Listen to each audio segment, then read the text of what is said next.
ছাত্র শিবিরকে নিয়ে আবার ষড়যন্ত্র শুরু হয়েছে। কিন্তু ইতিহাস কি বলে?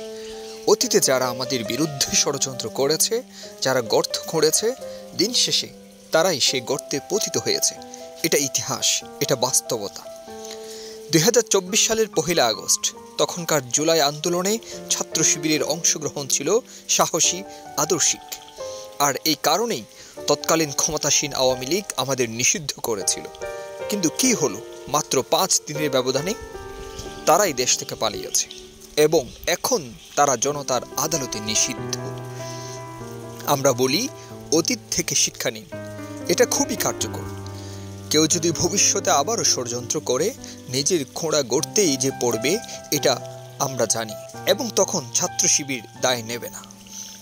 আসুন আদর্শিক রাজনীতি করি, ছাত্র সমাজকে করি। যদি না পারেন তবে নীরব থাকুন অথবা রাজনীতি ছেড়ে দিন। আমরা কাউকে শত্রু ভাবি না।